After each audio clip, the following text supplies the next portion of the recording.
এই বিৰল যি ক্ষণ সেই বিৰল ক্ষণটোক পুনৰবাৰ NB নিউজৰ দৰ্শকসকলক আমি দেখাব চেষ্টা কৰিলোঁ যে ইতিমধ্যে পদুমণি নামৰ যি ঐৰাৱতৰ পদত প্ৰতীকী স্বৰ্গদেৱে ৰংঘৰৰ অভিমুখে ৰাওনা হৈছে।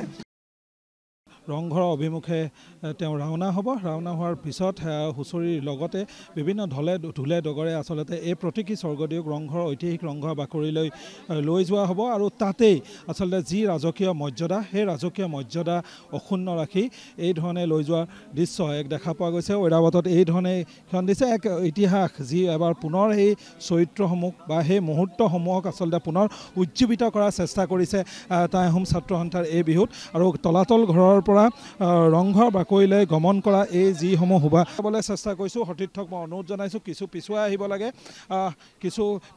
লাগে আৰু ইতিমধ্যে ইয়াৰ পিছুৱাই আহিব লাগে আৰু ইয়াৰ দৃশ্যাংশ আচলতে NB নিউজৰ দৰ্শক আমি দেখিব চেষ্টা কৰিছোঁ। ময়ূৰ বৰগোহাঁই টাই আহোম উন্নয়ন পৰিষদৰ অধ্যক্ষৰ লগতে টাই আহোম ছাত্ৰ সন্থাৰ বিভিন্ন বিষয়ববীয়াই এই ধৰণেই দেখা পোৱা গৈছে যে ইতিমধ্যে সেই যিটো ক্ষণ আমি পুনৰবাৰ ক'ব লাগিব যে ঐতিহাসিক তলাতল ঘৰৰ পৰা ৰংঘৰৰ বাকৰিলৈ স্বৰ্গদেউ প্ৰতীকী স্বৰ্গদেউ আচলতে গমন এয়া আৰম্ভ হৈছে।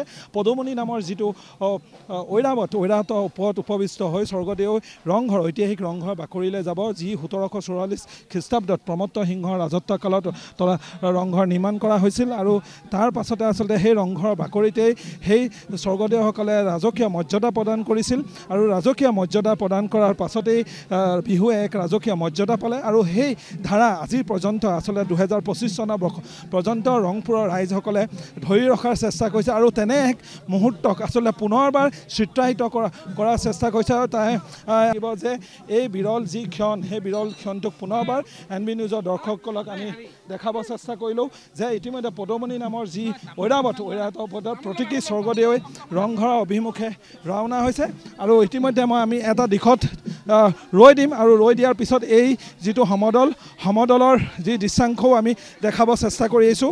ইতিমধ্যে সকলোকে মই পোনপ্ৰথমে ৰঙালী বিহুৰ শুভেচ্ছা জ্ঞাপন কৰিছোঁ। মূল কথাটো হ'ল কি আমাৰ স্বৰ্গদেউসকলে যেনেকৈ বিভিন্ন জাতি সংস্কৃতি কৃষ্টি একেলগ কৰি পিনি অসমীয়া জাতিটো গঠন কৰিছিলে, অসমীয়া জাতিটো বিভিন্ন কলা সংস্কৃতিক একগোট কৰি পিনি ধৰক তেওঁ অসমীয়া জাতিটো তেওঁ লৈ গৈছিলে, তেনেকৈ আমি তাৰে এটা ধৰক এটা প্ৰতীকী ৰূপত বাৰ্তা দিবলৈ এক খুব শুভ মুহূৰ্ত।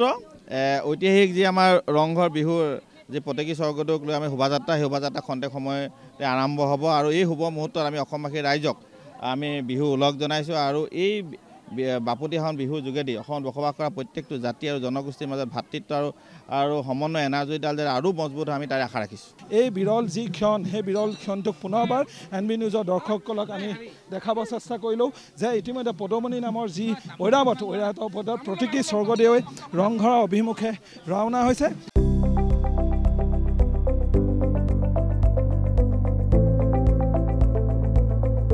NB নিউজ সহজ সৰল ভাষাত নৱভাৰতৰ কথা।